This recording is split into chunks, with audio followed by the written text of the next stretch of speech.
Dzisiaj bycie liderem, który tylko rozliczy z wykonania zadań swoich ludzi, to już trochę jakby za mało. Badania pokazują, że w ogóle liderów mających zdolność widzenia złożoności świata jest około 2% w porywach do 10%. Gdy nas nie będzie, gdy będziemy musieli zamknąć naszą firmę, co po nas zostanie? To jest dla mnie oczywiste, że biznes musi osiągać zysk. Zysk jest koniecznością, a nie celem samym w sobie. Kluczem do zmian technologicznych i rozwoju nie będzie transformacja technologiczna, tylko transformacja społeczna.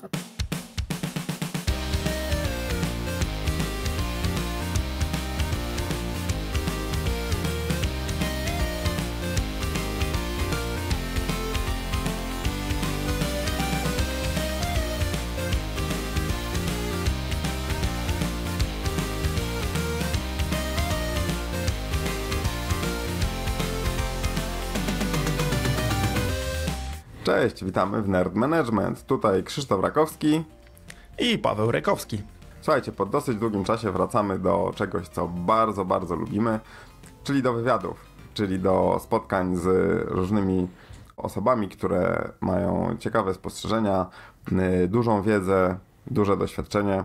No i to jest coś, co oczywiście bardzo lubimy, czyli uczenie się od mądrzejszych od nas. I zaczynamy od bardzo ciekawego gościa.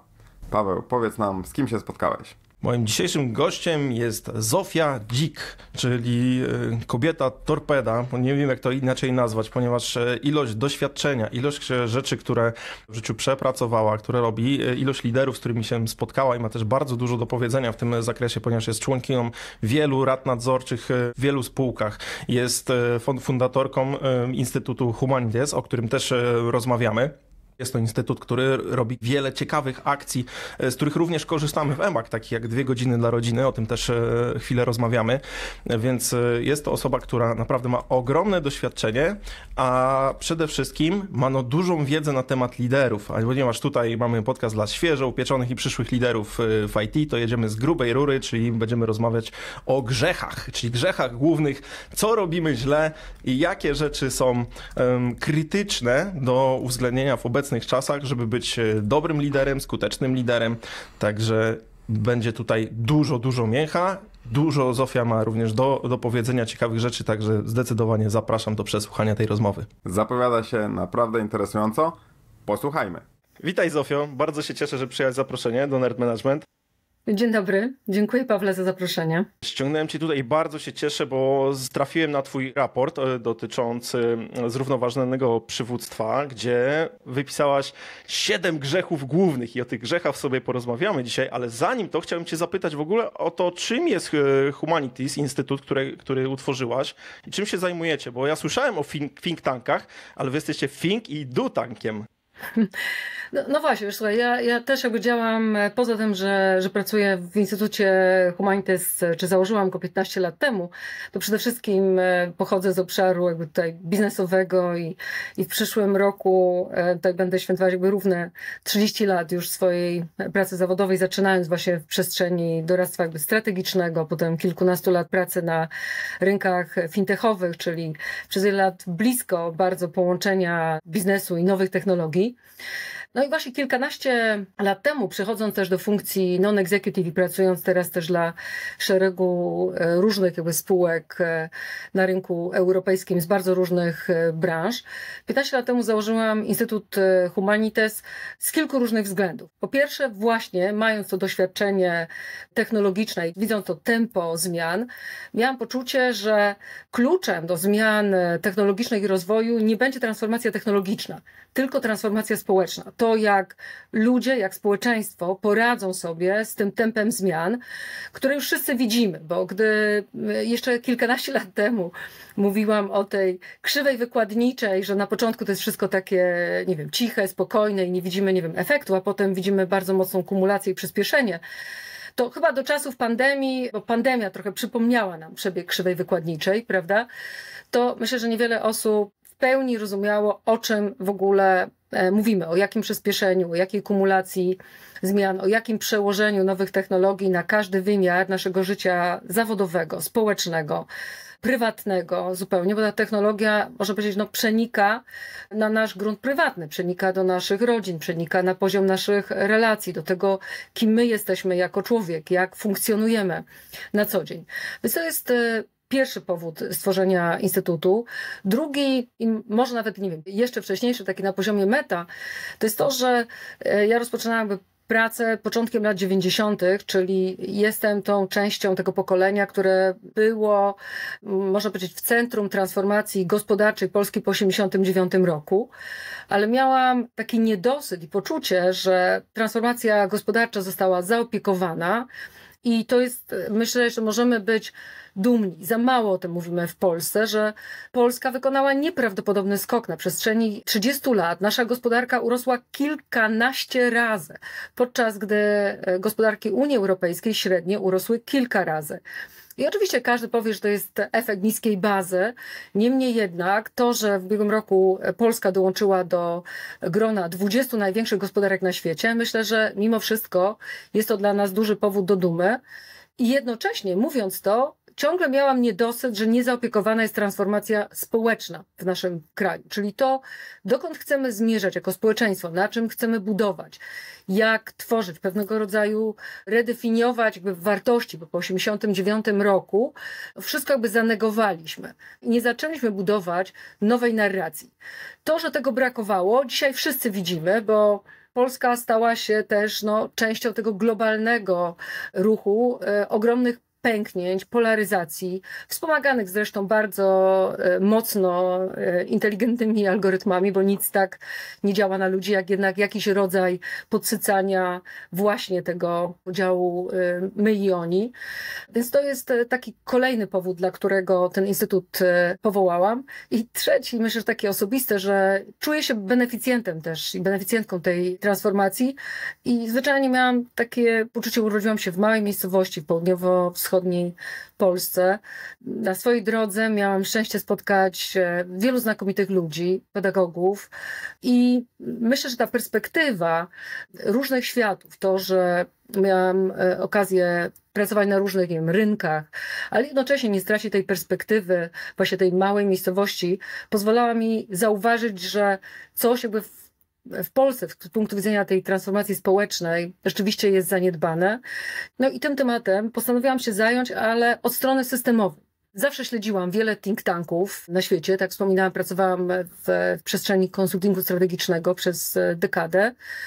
Natomiast mam takiego pozytywistycznego też ducha, że miałam takie poczucie, że to bardzo często pozostaje na przestrzeni słów i deklaracji. Więc postanowiłam, a co by było, gdyby zrobić taki jeden z pierwszych na świecie innych think tanków, który nie tylko mówi o trendach, mówi o tym, co jest ważne, że ostrzega i pokazuje różne wymiary zarówno trendów gospodarczych, ale też trendów społecznych, czyli łączy te trendy, patrzy bardzo szeroko, wielokontekstowo na rynek, jako jeden wielki, nie wiem, ekosystem, ale poza tym, że mówi o zagrożeniach, o ryzykach, o wyzwaniach, które przed nami stoją, to też przechodzi do takiej przestrzeni sprawczej, że uruchamia systemowe projekty i od samego początku moim założeniem było to, żeby stworzyć właśnie think and do tank, który nie będzie tylko mówił, ale też będzie uruchamiał systemowe projekty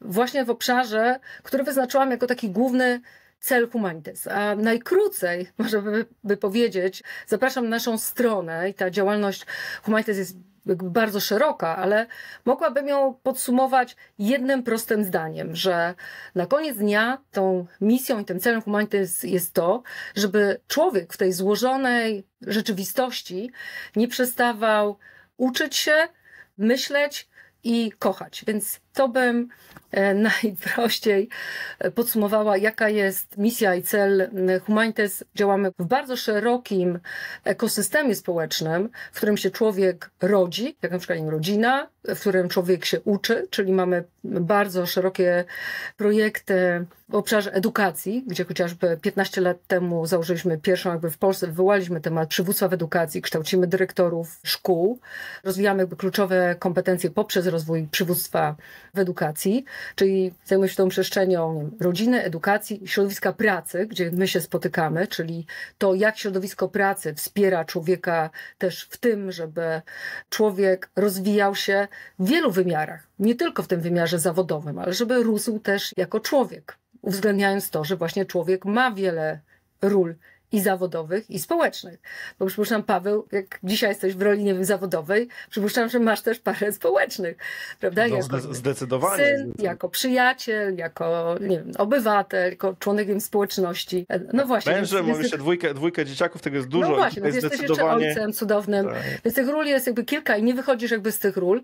No i patrzymy też na cały ten kontekst, tak jak powiedziałam, tam, gdzie się człowiek rodzi, uczy, pracuje i spędza wolny czas, czyli tą przestrzeń kultury i mediów. To jest niesamowite, ile aktywności tutaj Humanitas robicie. Podlinkujemy to na stronie odcinka. Przede wszystkim ja byłem w ciężkim szoku, kiedy wszedłem na stronę i zobaczyłem to po raz pierwszy, bo nie wiedziałem w ogóle, że coś takiego istnieje od strony organizacyjnej, po czym się okazuje, że to wy stworzyliście takie inicjatywy, jak między innymi 2 godziny dla rodziny, które też bierzemy w tym udział w ramach EMA, w którym pracujemy. No to prawda? 50 krajów, firmy z 50 krajów dołączyły do naszej akcji z Polski. Mało tego, to pod tym się kryje dużo więcej niż tylko 2 godziny wolnego w pracy, więc zdecydowanie zachęcam, żeby zobaczyć, co się kryje w Instytucie pod tymi akcjami. Paweł, nie wiem, czy jeszcze mogę dodać, bo rzeczy, które jest naprawdę nowe, odnośnie części tego projektu Human Bee, 2 godziny dla rodziny, 2 godziny dla człowieka, gdzie przez ostatni rok pracowaliśmy wspólnie, między innymi z panią profesor Barbarą Fatygo z Uniwersytetu Warszawskiego, nad opracowaniem specjalnego badania sieci społecznych. I to jest bardzo innowacyjny projekt, który pozwala każdej osobie zrobić taką swoją mapę, nie wiem, relacji, gdzie jesteśmy w tym świecie nowych technologii, w kontekście naszych relacji rodzinnych, społecznych, zawodowych, ale też pozwala każdej firmie zrobić swoją własną mapę. Jak kultura pracy naszej firmy, które często są oparte na pracy zdalnej, zwłaszcza w twoim środowisku tutaj technologicznym, jak służy budowaniu relacji. Ten projekt bardzo mocno odnosi się do galopującego w dzisiejszym świecie zjawiska samotności, które zresztą przez coraz większą liczbę ekspertów jest uważane za jedno z największych ryzyk rozwoju AI.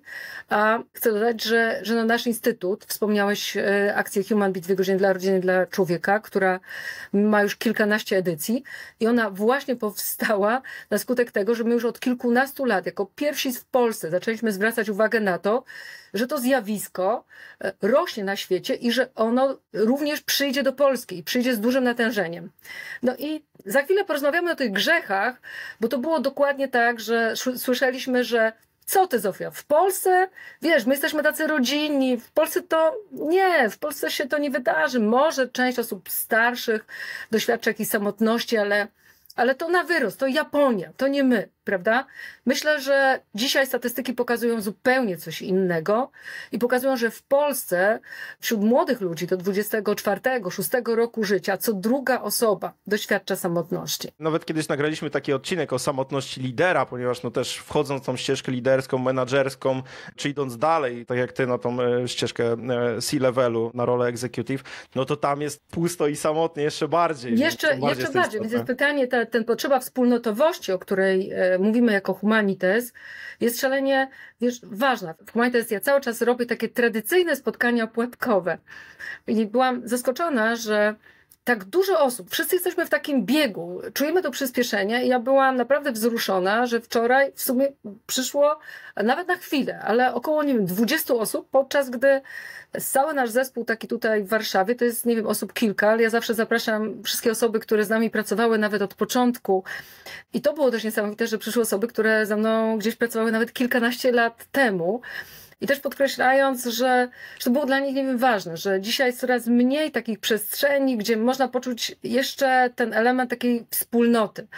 I myślę, że takie symboliczne, że tak, jeżeli mogę dodać do tego odcinka waszego o samotności liderów, że tym ważniejsze jest to, co robisz, żeby tą wspólnotę tworzyć, bo myślę, że ludzie coraz bardziej, liderzy, skądś muszą brać też energię, żeby sprawiać, że inni będą płonąć, ty też musisz mieć tą siłę napędową, jako wiesz, ta lokomotywa, żeby pociągnąć te wagony, to musi mieć ten pęd początkowy. Dokładnie tak. I To, co mówisz, jest super z tego względu, że też masz tych ludzi bardzo dużo i też przez te wszystkie lata no, jednak pracowałaś z wieloma firmami, w sumie branżami też, no bo technologia jest bardzo, bardzo szeroka.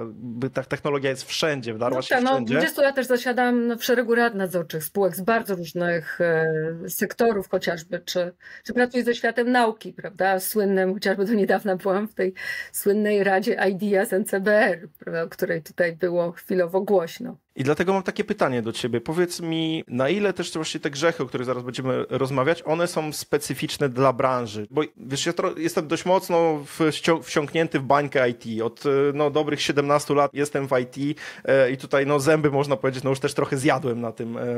Od dobrych 10 lat zajmuję się też tematem zarządzania, leadershipu, prowadzę zespoły, buduję zespoły, rekrutuję, zwalniam i tak dalej. I teraz im dalej w las, tym widzę, że te rzeczy, które dotyczą właśnie zarządzania czy w ogóle pracy z ludźmi, no to one nie mają za dużo wspólnego z branżą. W sensie menadżer w IT będzie miał te same problemy, co menadżer w sprzedaży, te same, co w marketingu czy w produkcji. Czy tak naprawdę jest? Jak to wygląda z twojej perspektywy? Słuchaj, dokładnie myślę, że nasze doświadczenia są, jakby fajnie, że o tym powiedziałeś, bo są bardzo tożsame. I nawet co więcej, wiesz, z naszego innego spotkania, gdzie mieliśmy się okazję poznać, tam wspominałam o naszym projekcie związanym właśnie z dyrektorami szkół, o którym przed chwilą mówiłam. To jest roczny program Akademii Przywództwa, w którym rozwijamy jakby kluczowe kompetencje, o których tutaj wspomniałam, że związane z wewnątrzsterownością, ciekawością człowieka, wytrwałością, otwartością poznawczą i tak dalej, poprzez rozwój liderów, ale na takim poziomie, który do tej pory był niedostępny w ogóle dla dyrektorów szkół. Wiemy doskonale jakby z biznesu, ile kosztują dobry Executive Leadership Program. I dlaczego o tym mówię, odpowiadając na twoje pytanie? Bo w ramach jakby filozofii, jakby Humanites, myślenia tym ekosystemem i łączenia różnych światów, w tym programie mamy też mentoring, gdzie każdy z tych dyrektorów szkół otrzymuje możliwość pracy z mentorem z najwyższej kadry zarządzającej z biznesu w swoim regionie, z którego pochodzi, czyli prezesem danej firmy, kimś z zarządu, z najwyższej kadry zarządzającej, właścicielem firmy. I dlatego o tym mówię, że to jest idealny wniosek. Na początku, gdy uruchamialiśmy ten program, z obu stron słyszeliśmy, że to jest bez sensu. Przecież to są bardzo różne, światy. Co prezes wie o szkole? On tam przyjeżdża wypasionym samochodem, rozlicza tego dyrektora szkoły, krótko mówiąc, dając mu do zrozumienia, że jest beznadziejny i że nie spełnia do końca oczekiwań. Ta druga strona patrzy właśnie na nas, często z biznesu, jako osoby, które chcą zdelegować wszystkie swoje problemy wychowawcze, brak czasu i tak dalej na szkołę i mają nadmierne oczekiwania wobec szkoły, która mierzy się z ogromnymi deficytami związanymi z zasobami, finansami i tak dalej, i tak dalej. I jakież było zdziwienie, gdy połączyłam te światy i słuchaj, zapraszam też na stronę tego programu aplo.pl, może ma dyrektorów, zwłaszcza z małej miejscowości, to szczególnie zapraszam, bo takich dyrektorów szczególnie wspieramy. Obie strony powiedziały, słuchajcie, mamy te same problemy. Że poza tymi specyficznymi, wszędzie tą bazą jest to, że są po prostu ludzie. Jak z nimi rozmawiać, jak motywować, jak działać w tych sytuacjach ogromnych właśnie, ograniczeń, wyzwań, dynamiki, presji zewnętrznej. Więc okazuje się, że właśnie to, co ty mówisz, nie tylko pomiędzy sektorami takimi, biznesu jest to samo, ale też pomiędzy różnymi, może powiedzieć, sektorami gospodarki, prawda? Bo tutaj mówimy o wymiarze edukacji, często edukacji publicznej, a tu mówimy, o biznesie.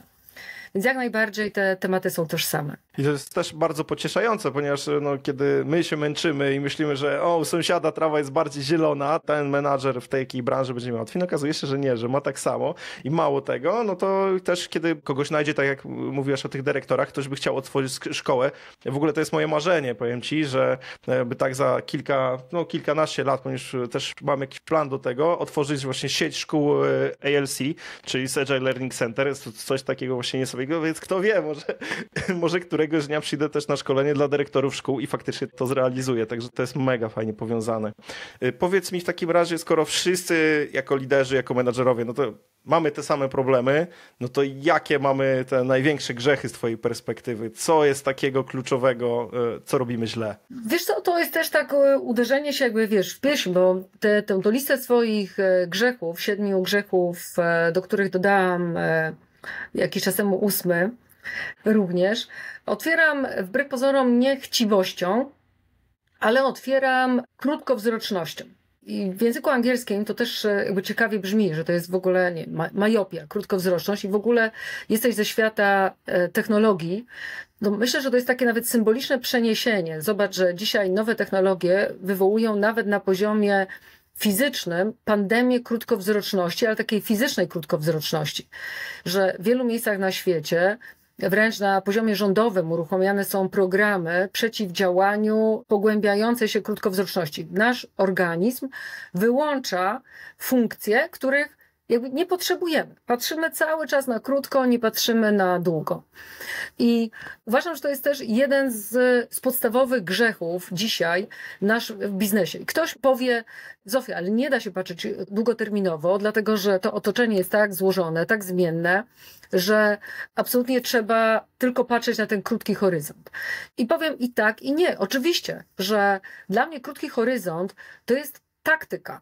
Jest pewna strategia, gdzie mimo wszystko chcemy być, na jakich wartościach chcemy budować, co długoterminowo jest dla nas ważne, jaką misję nasza firma chce realizować, co chce wnieść, nie wiem, do świata, do ludzi, z czym chce to otoczenie zostawić. Załóżmy nawet, bo dla mnie taką definicją, po co istniejemy, czy taką misją, jest takie pytanie krańcowe. Gdy nas nie będzie, gdy będziemy musieli zamknąć naszą firmę, co po nas zostanie? Z czym nasi ludzie wyjdą?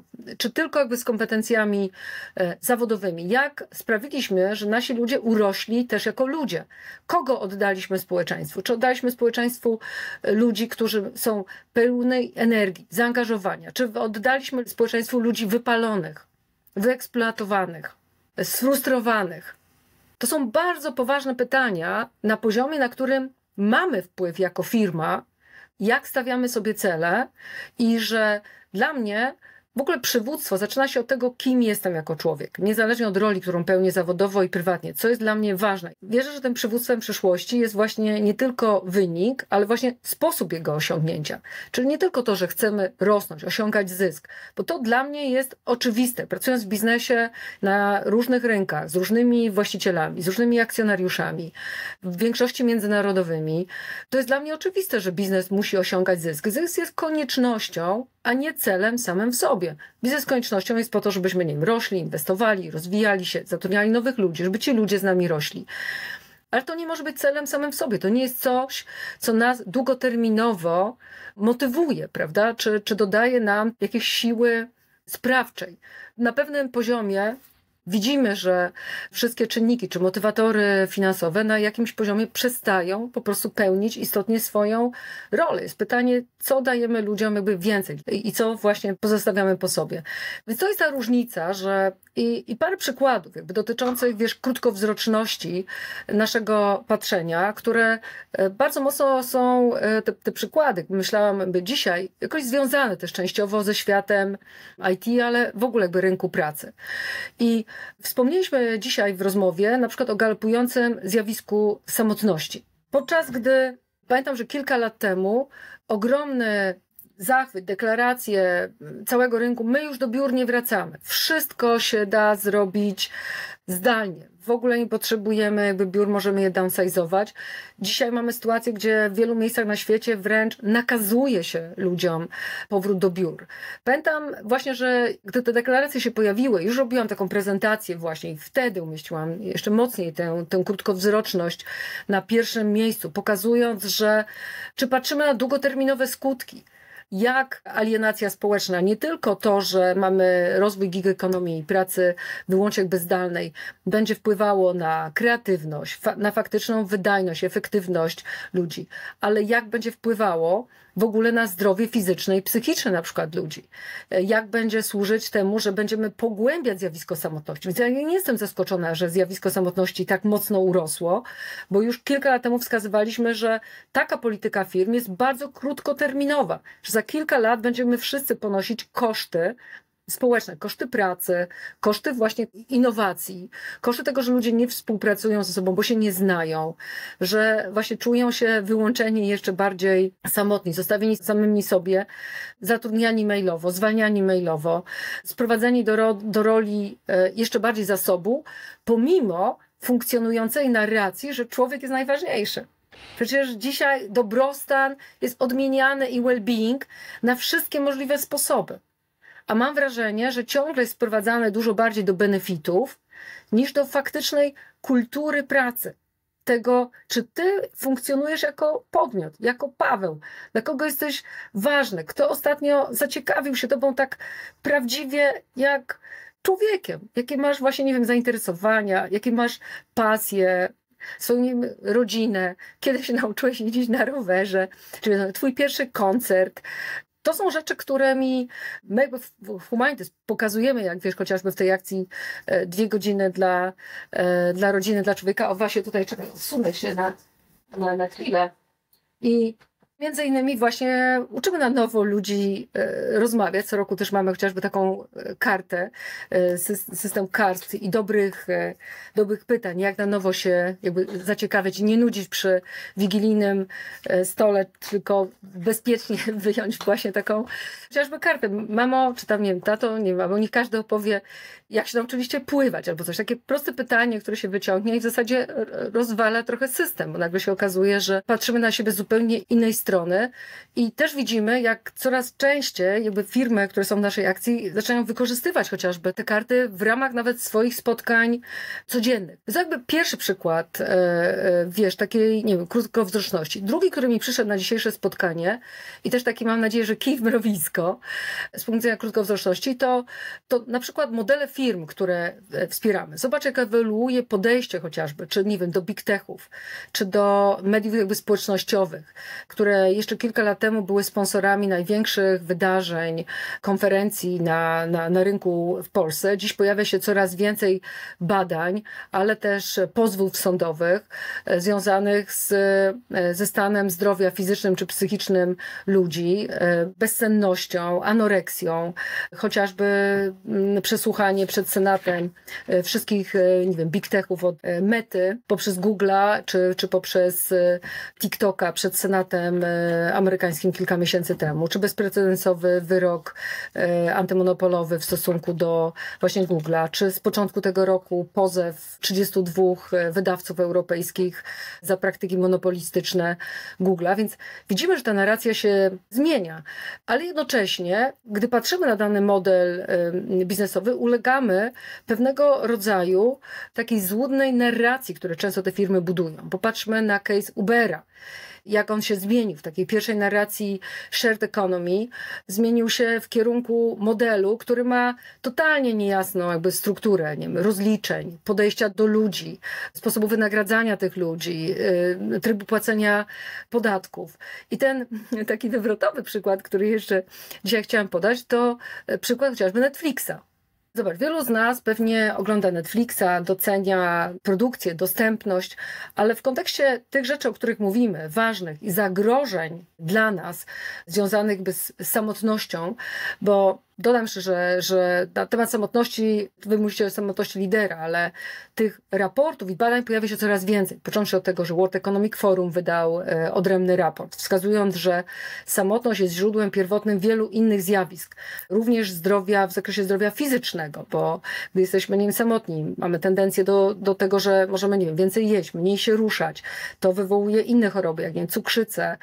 To może być też źródłem właśnie, nie wiem, depresji, innych zaburzeń psychicznych. Więc tak naprawdę ta samotność jest takim pierwszym klockiem domina wielu różnych negatywnych zjawisk. Ostatnio to, na co się zwraca też uwagę, to, że samotność jeszcze mocniej sprzyja radykalizmowi. Czyli to, że im bardziej jesteśmy samotni, to jesteśmy narażeni, wiesz, że zamykamy się w tych bańkach, jesteśmy narażeni na dezinformacje, na fake newsy, albo to, że jesteśmy rekrutowani przez różne radykalne grupy, bo czujemy chęć przynależności do czegoś. No i właśnie, gdy popatrzymy na Netflixa z tej strony, z jednej strony wydaje nam się, że no cudowny model biznesowy, ale z drugiej strony, jak popatrzysz na to długoterminowo, to jest to model, który po pierwsze wzmaga tę samotność, każdy ogląda swój film w swoim pokoju, w swoim czasie, na swoim komputerze. A dodatkowo mówimy, że jednym z największych wyzwań, ciekawa jestem, czy to ci się potwierdzi, jak zatrudniasz właśnie osoby z coraz młodszych pokoleń. Mówimy często o jakichś, nie wiem, postawach, czy jakichś postawach roszczeniowych, to jest takie pejoratywne oczywiście sformułowanie, bo czasami to zdrowe stawianie granic, prawda? Nie zawsze to jest, to my czasem, nasze pokolenia starsze nazywają wszystko od razu roszczeniowością, ale widzimy takie aspekty, na przykład braku odroczonej gratyfikacji, że wszystko chce naraz i już. No i znowu, jak porównasz to z modelem biznesowym, nie wiem, Netflixa, tak naprawdę uczy też takiej kompulsywnej konsumpcji mediów. Nie czekasz na ten kolejny odcinek, nie przetwarzasz go. W zasadzie w jeden weekend konsumujesz 7 sezonów. Zachęcam do tego, że uważam, że tą krótkowzroczność, brak też analizy przyczynowo-skutkowej wielu zjawisk jest jedną z większych wyzwań i zagrożeń, zwłaszcza w kontekście nowych technologii i galopującej nowych technologii. Jak AI, jak rozwój tych nowych technologii będzie miał faktyczny wpływ na nas. Jak widzisz, coraz więcej release'ów firmy technologiczne wielkie wolą zwalniać, jak chociażby Microsoft czy Google, zwalniać działy etyki i wypuszczać nowe produkty jakby na rynek, raczej niż właśnie zadawać pytania, czy jaki to będzie miało efekt, wystawiając się na możliwość, nie wiem, nawet nie wiem, pozwów, czy jakichkolwiek, nie wiem, skutków rynkowych. Wiesz co, mnie to zastanawia, skąd to się bierze i jak temu zaradzić, bo to jest jednak plaga z tego, co już mamy to wszędzie. No przykład idzie z góry, każdej organizacji, skądś to się bierze. Teraz jeżeli mamy nowych liderów, świeżych menadżerów, czy to właściwie oni są skazani na to, że zostaną wpakowani w to, czy jest jakakolwiek nadzieja? Jak ty to widzisz? W tej swojej prezentacji tych 7 grzechów głównych ten grzech krótkowzroczności łączy i obudowuje czasem takimi 2 innymi grzechami, które się wiążą. I w tym pierwszym krótkowzroczności pokazuje też to, że badania pokazują, że w ogóle liderów mających zdolność widzenia złożoności świata jest około 2% w porywach do 10%. I to się wiąże trochę z kolejnymi właśnie 2 grzechami. Pierwsze to jest takie, że jest trudno budować ten kontekst, bo tym drugim grzechem kolejnym, który wskazuje, jest też grzech takiej braku uważności. Na to składa się tempo naszego życia i też poziom szumu, noisu, natłoku informacji, spraw. Ja mówiąc o tych różnych rzeczach, lubię się też odwoływać do różnych, nie wiem, badań, eksperymentów społecznych, które pokazują faktyczny wpływ na nas i to, jak człowiek jednak działa, jak ten kontekst jest ważny, jak ta przestrzeń na jednak jakieś zatrzymanie, refleksję jest ważne, żeby być w stanie cały czas ten kontekst poszerzać i widzieć więcej i zadawać sobie nawet te trudne pytania. W latach 70. Matthew i Conan przeprowadzili taki bardzo ciekawy eksperyment dotyczący właśnie wpływu kontekstu i szumu otoczenia, czyli szumu, który generuje otoczenie, na sposób naszego działania, nawet na nasze zachowania, może być altruistyczne. I to był bardzo ciekawy eksperyment, bardzo prosty, który przyniósł takie, myślę, że zaskakujące efekty, że ulicą szedł człowiek i niósł stos książek. W pewnym momencie te książki mu upadały na ulicę i on był robiony, ten eksperyment był zrobiony w 2 wariantach, że w jednym wariancie ta osoba miała też rękę na temblaku i w tej sytuacji przechodnie, jak należy się spodziewać, w zasadzie bardzo chętnie od razu udzielali pomocy tej osobie, zbierali te książki. Natomiast w drugim wariancie wystarczyło, że ktoś w najbliższym otoczeniu załączył bardzo głośną kosiarkę. Taką, spalinową. I wyobraź sobie, że spośród tego wskaźnika, gdzie w tej pierwszej sytuacji, prawie tam, 90% osób pozytywnie odpowiedziało, ten wskaźnik chętnych spadł do 30%. Wystarczył zewnętrzny szum po prostu, który stał się takim, dystraktorem, który odciął nas nawet od tego elementu emocji. Wyobraź sobie, ile dzisiaj jest takich kosiarek, nie wiem, wokół nas i budzisz się codziennie z tyloma impulsami, które dodatkowo pogłębiają jeszcze ten element takiej chęci, nie wiem, odcięcia się, niezauważania. Więc ten kolejny grzech to jest właśnie ten grzech braku naszej, nie wiem, uważności i świadomości jako liderów tego, w jakim otoczeniu funkcjonujemy. I trzeci, który łączy z pierwszym, tym razem jeden z grzechów głównych, czyli taki trochę nasz grzech lenistwa. Co oznacza, że w tych badaniach dotyczących i liczby liderów mających zdolność widzenia szerokiego kontekstu, mówi się o tym, że tą liczbę liderów można powiększać. Związane jest to z tym, że rozwijamy się często wyłącznie jakby w tej sferze zawodowej, umysłowej. Ja kiedyś ukułam taki termin wręcz tak zwanego tunelowego rozwoju, czyli takiego rozwoju, w którym właśnie, nie wiem, bardzo często biegniemy tylko i wyłącznie w tej przestrzeni zawodowej, umysłowej, odcinając się od wielu innych wymiarów, od tego, że przede wszystkim człowiek jest istotą wielowymiarową. To tak jakbyśmy mieli samochód ma 4 koła, a my byśmy cały czas jechali na jednym po prostu. Podczas ten samochód jedzie lepiej, jak ma wszystkie 4 wyważone i potrzebuje tych, nie wiem, stabilnych 4 kół, a kto jeździ jeszcze, nie wiem, crossowo, no to wie, że nawet po wartepach można przy odpowiednim przestawieniu właśnie tutaj osiowym czy mechanizmów być w stanie sobie z różnymi przeszkodami poradzić. Te 4 koła jednak potrafią nas stabilnie przeprowadzić przez wiele różnych wybojów. I my się odcinamy od tego, że człowiek jest istotą wielowymiarową, czyli że ma ten wymiar fizyczny, umysłowy, emocjonalny i duchowy. Mówimy o tym, że ludzie potrzebują większej relacyjności, albo słyszę czasem na prezentacjach, że teraz przejdziemy z takiego przywództwa, nie wiem, oschłego, dyrektywnego do takiego przywództwa bardziej relacyjnego. No, nie da się przejść do przywództwa relacyjnego, jeżeli tak naprawdę w pierwszej kolejności nie zobaczymy człowieka w samym sobie i nie dostrzeżemy, nie odbudujemy, nie odcementujemy się w tej przestrzeni emocjonalnej. Przestrzeń duchowa z kolei, jak wychodzić jakby z tych pułapek, jest przestrzenią wartości, jest przestrzenią sensu, jest przestrzenią refleksji. Wartość i sens jest punktem odniesienia. Jak nie wiemy, co zrobić, to mamy jakiś punkt odniesienia, mamy jakąś bazę, do której możemy po prostu wracać. Często boimy się wręcz tego zatrzymania. Jesteśmy cały czas w biegu.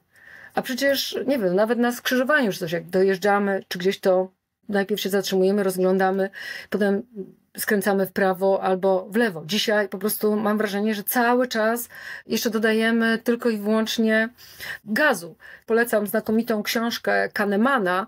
Kilka lat temu wydał nową książkę Noise, między innymi właśnie mówiąc o tym wpływie dzisiejszego też świata i tym szumie informacyjnym na nasze decyzje. To jest taka niesamowite odniesienie do dzisiejszego świata. Parafrazując to i używając tytułu też filmu, wszystko, wszędzie i naraz. I rzeczywiście bardzo często brakuje nam tego jednego punktu odniesienia. Jak w takim świecie się nie zgubić, jak nie stracić tej właśnie równowagi. Więc dlatego mówi się często, że dzisiaj obserwujemy tak duży poziom właśnie takiego wyłączenia ludzi, różnych psychicznych wyzwań, dlatego że człowiek zwyczajnie nie nadąża. Jeżeli mówisz do młodych liderów i mówimy do młodych liderów, to będzie ten dbanie o siebie, o swoją energię, ale też o ten poziom tej rezyliencji, o bycie tym punktem odniesienia, bycie latarnią dla swoich ludzi. Myślę, że będzie jednym z ważniejszych wyzwań współczesnych liderów, że dzisiaj bycie liderem, który tylko rozliczy z wykonania zadań swoich ludzi, to już trochę jakby za mało. Nasi ludzie będą coraz mocniej potrzebować kogoś, kto w jakimś stopniu będzie właśnie dla nich taką latarnią trochę. Jak sobie w tym życiu radzić. I to wyzwanie jest o tyle większe, nie wiem, czy się ze mną zgodzisz, że jeżeli my się nie zaopiekujemy lękami ludzi, a w ludziach jest coraz więcej lęku i ten lęk po pierwsze jest uzasadniony, bo widzimy wszystko, co się dzieje wokół nas, że świat idzie na jakieś zwarcie, ale on dodatkowo jest podsycany. Bo tak powiedzieliśmy na początku, jakby dzielenie ludzi na my i oni, karmienie ich tym lękiem, to jest najprostszy sposób zdobycia i utrzymania władzy. Jeżeli my się nie zaopiekujemy lękiem ludzi, to tak naprawdę jeszcze bardziej rzucamy ich na pastwę rodzącego się, czy jeszcze bardziej wzmacnianego populizmu, ale też ruchów radykalnych. Więc twoi liderzy, mamy gdzieś jeszcze większe w tym wyzwanie. Reasumując, grzech krótkowzroczności, lenistwa, braku uważności. Tych grzechów jest 7, może właśnie kończy nam się czas, ale zostawiam, myślę, że z tymi najważniejszymi. Może powiem parę słów, bo wspominam o cynizmie, o konformizmie, czy o grzechu siły autorytetu. Ale na koniec parę słów o czymś, co jest też dla mnie jakby szalenie ważne i wymieniam to nie na końcu, że to jest mniej ważne, ale też myślę, że wszystkie te rzeczy, o których mówimy, stawiam pomiędzy nimi jakiś znak równości i wagi tych tematów. To jest grzech, można powiedzieć, że w jakimś rodzaju, nie wiem, pychy, ego, ale przede wszystkim taki grzech obojętności, który też często jakby zauważam w środowisku, nie wiem, liderskim, czy można powiedzieć, nie wiem, elit przywódczych. Ja to mogę przetłumaczyć na takie proste zdania, które czasem słyszę, typu ja i moi bliscy jakoś sobie poradzimy. Co ja mogę?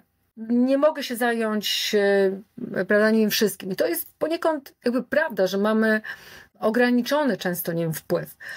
Ale myślę, że dla mnie też były bardzo ważne, nie wiem na ile znałeś jakby postać takiego naszego bohatera Solidarności, pana Henryka Wójca, który bardzo często zwraca uwagę, że nawet jak towarzyszy ci jako bezsilność jako liderowi, to ciągle nie możesz się jako lider pewnie wyłączyć jakby z działań, bo nigdy nie wiesz, co nawet twoje najmniejsze działanie jednak w kimś zmieni.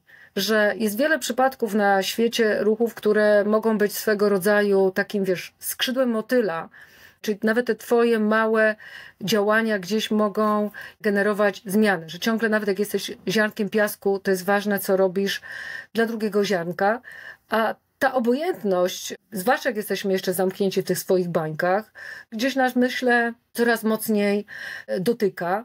A ja im więcej mam lat, to muszę ci powiedzieć, że wierzę nie tyle w wielkich, wiesz, nie wiem, liderów, że ktoś, jedna osoba przyjdzie i będzie takim właśnie liderem. Widać, że idziemy teraz w stronę takiego, nie wiem, im więcej lęku, to bardzo silnego przywództwa, które nie zawsze łączy się z wysokimi wartościami, czy etycznymi, czy moralnymi, tylko jakąś prezentowaną często słowną siłą, prawda, przekazu. Nie wiem, ile właśnie w tym wszystkim jest naprawdę prawdziwej, dobrej troski o świat, o człowieka.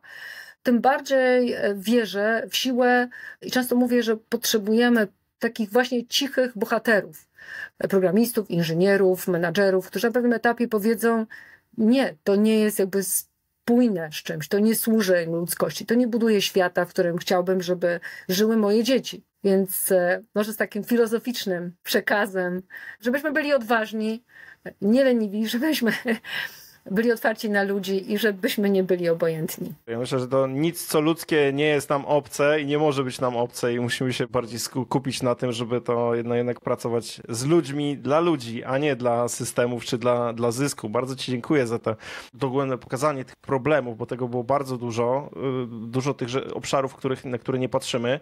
A powiedz mi jeszcze, bo mówiłaś, że po tych 2 latach, kiedy ten raport skomponowałaś, widzisz jeszcze jakiś 8 grzech, to co to jest ten tajemniczy 8 grzech? Co się pojawiło takiego? Wiesz co, na samym końcu dodałam też, można powiedzieć, coś, co wielu zaskoczy, że dodałam jednak taki grzech lekceważenia wagi różnorodności i tego, że w dzisiejszym świecie ta różnorodność bardzo często została zawłaszczona w jakiś sposób i tak skontaminowana często takimi ideologicznymi różnymi hasłami, prawda? Podważając w ogóle jej wielką wartość, po pierwsze taką, że my jesteśmy różnorodni, każdy z nas jest inny, ty jesteś inny, ja jestem inny, mamy różne często, nie wiem, pochodzenie. Ja im więcej pracuję w biznesie, też międzynarodowym, wiesz, biznesie, bardziej widzę, że ten świat biegnie, jest złożony, to właśnie jeszcze bardziej doceniam po pierwsze interdyscyplinarność, czyli szerokie właśnie spojrzenie, ale też właśnie różnorodność ludzi i doświadczeń, że nie jesteś w stanie teraz różnych rzeczy objąć. To nie jest takie oczywiste, kto stanie się za chwilę twoją konkurencją nawet. Przez lata definiowałeś ten rynek tak, nagle on się całkowicie redefiniuje. Byłeś w biznesie telekomunikacyjnym, teraz jesteś w biznesie entertainment, prawda? A wydawałoby się do tej pory, że sprzedawałeś tylko komórki. Więc wierzę, że jest jakiś rodzaj, pomimo tego znowu, że słownie słyszymy, że to jest ważne, to z punktu widzenia naszych czynów czy podejścia liderskiego boimy się często tej różnorodności. Jakby dużo łatwiej nam i prościej właśnie znowu zamykać jakby w takich bańkach same. Bycia, wiesz, że, no bo to jest prostsze, prawda? Jeżeli z kimś czujemy, nie wiem, flow, ktoś jest podobny do nas, w ramach chociażby naszej Akademii Przywództwa, no uczymy zmieniać perspektywę i doceniać właśnie to, że mamy w zespole osoby różne, takie, które są, nie wiem, częściej przeciw niż za, pokazując, jak można ich cudownie wykorzystać, że jeżeli mamy jakiś projekt i ktoś może znaleźć najmniejszą dziurę w tym i uchronić nas być może przed jakimś ryzykiem, którego my nie widzimy, bo jesteśmy nadmiernie entuzjastyczni, to oni są po prostu darem, nie są hamulcowym. Oczywiście to nie jest, czy ty mnie zapytasz, czy to jest łatwo zarządzać takim zespołem? Oczywiście, że nie, ale czy taki zespół ma szansę być the best i przekraczać w ogóle, wiesz, granice i tworzyć absolutnie breaking through innovations? Jestem przekonana, bo tak też staramy się budować chociażby zespoły w Lean 4. Wczoraj opowiadałyśmy naszą historię, bo przewodniczącą Rady Humanities jest osoba, którą zamieniłam się rolami. Kiedyś ja byłam przełożoną, potem poprosiłam ją, żeby ona była przewodniczącą Rady Humanities, a osoby z czasów Lean 4 znały nas głównie jako osoby, które się ścierały i konfrontowały. Powiedziały: Zofia, no, straciłaś jakby tutaj rozum. Właśnie powiedziałam, nie, to właśnie super, jeżeli masz takiego counterpartnera, że ta różnorodność właśnie, pomimo tego, że jest trudna, to wydaje mi się, że jest biznesową koniecznością w dzisiejszym czasie i że dużo bardziej przetrwają te firmy, które będą strategicznie potrafiły to docenić, a widzę, że w tych trudnych czasach niejednokrotnie bywa taka tendencja odwrotna, prawda, że lepiej znowu skupić się w swojej bańce, co często bywa zgubne, bo tracisz właśnie ten szeroki kontekst, możliwość zobaczenia tych wielu różnych aspektów, zagrożeń. Myślę, że moglibyśmy mnożyć firmy, które jeszcze kilka lat temu, począwszy, nie wiem, od BlackBerry, paru innych, Nokii, innych, które wydawały się być niepokonane, czy AIG na rynkach finansowych, czy inne, i nagle znalazły się w jakimś miejscu przespania. Ważne, żeby patrzeć szeroko, patrzeć też nie tylko mieć odwagę patrzeć, co jest w głównym nurcie, ale co jest na obrzeżach, i to jest jakby dużo łatwiejsze, jak też mamy taką różnorodność. No to podpisuję się pod tym rękoma i nogami, jako wielki pasjonat właśnie systemów profilowych, budowania zespołu właśnie pod kątem różnych typów osobowości, różnych podejść. To jest rzecz, która jest bezcenna. Prywatnie też, jak ojciec dwóch synów w Spektrum w ASD, to oni mają naprawdę super moce, nie? To nie są problemy, to są super moce, które można mega dobrze Chociaż trudne, no powiedzmy sobie szczerze, mega trudne. Że nie, powiedzmy sobie tak, popatrzmy głęboko w oczy, Paweł, że nie zawsze, wiesz, dla rodziców jest to, prawda, że bywa też ciężko czasem, ale właśnie cieszę się, że mówisz o tym, że jest w tym jednak coś pięknego też, nie? I dobrego, co zmienia twoją perspektywę. Tak, zdecydowanie. Zofio, mega ci dziękuję za to. Powiedz mi, gdzie można cię znaleźć, gdzie ludzi mogą odesłać. Na pewno podlinkujemy wszystko do Instytutu. Jeżeli ktoś będzie chciał się z tobą skontaktować, to gdzie możecie łapać? Słuchaj, ja ci też ogromnie dziękuję za zaproszenie i rozmowę. I też dziękuję ci za takie ludzkie podejście, bo na koniec jakby powiem, że rozmawiałam z Pawłem, że strasznie intensywna jest ta końcówka roku i że nie wiem, czy w ogóle będę miała, nie wiem, energię, żeby się spotkać i nagrywać. I też dziękuję ci za twoją właśnie taką, nie wiem, ludzką reakcję. Ja niezmiennie wierzę, że warto budzić człowieka w człowieku człowiek jest czymś więcej niż tylko rozumem, instynktem, konsumpcją, algorytmem i że jednak mamy tą niezwykłą zdolność, o której mówił też, nie wiem, Viktor Frankl, przekraczania siebie, że człowiek ma zdolność przekraczania siebie i z tą jakby piękną myślą Państwa zostawiam. A biznesowo można mnie znaleźć oczywiście na LinkedInie, także zapraszam serdecznie do kontaktu czy zaciekawienia się, jeżeli któryś z projektów kogokolwiek zaciekawił, to też chętnie opowiem więcej. Zapraszam do badania sieci społecznych, których wspomniałam. Wierzę, że ta społeczność, którą Paweł tworzysz wokół siebie właśnie jest też takim gronem pozytywnych marzycieli, ale też właśnie duerów, nie tylko marzycieli. Wszystkiego dobrego. Dzięki wielkie jeszcze raz. Także do dzieła ja zdecydowanie polecam. Zajrzyjcie, co robi Zofia, co robią w Instytucie, bo to są naprawdę wartościowe rzeczy. Wszystkiego dobrego. Cześć. Wow, dużo konkretów. Bardzo solidny, mięsisty odcinek. No i też ciekawy wniosek, że nie jesteśmy sami z tymi problemami, z tymi zagadnieniami, że nie tylko w branży IT, ale w innych branżach jest podobnie. Więc bardzo ciekawy materiał. Na pewno jeszcze nie raz będziemy do niego wracać. I tak jak obiecaliśmy, wszystkie linki, i wszystkie tematy, o których mówiła Zofia, podlinkujemy w notatkach do tego odcinka, także wbijajcie na stronę Nerd Management, gdzie te wszystkie linki znajdziecie. No i zdecydowanie zachęcam do tego, żeby pokopać w tych inicjatywach, które Zofia prowadzi. Zobaczcie, co tam jest, bo może być to dużo rzeczy dobrego i dla Was, i dla Waszej firmy, i dla Waszych ludzi. A my zapraszamy Was do tego, żebyście zapisali się na nasz newsletter, jeżeli jeszcze Was tam nie ma, na nerd.management/newsletter, żebyście byli na bieżąco z tym, co dla Was przygotowujemy. Zapraszamy też do kontaktu na kontakt@nerd.management, jeżeli byście chcieli z nami pogadać, czy chociażby zacząć współpracę, bo też otwieramy się na takie możliwości. Kontaktujcie się, zapraszamy, jeżeli byście chcieli jakieś szkolenie, mentoring, może zdiagnozowanie i pomoc w rozwiązywaniu jakiegoś problemu. Zapraszamy, odzywajcie się do nas, no i do zobaczenia. Trzymajcie się, cześć!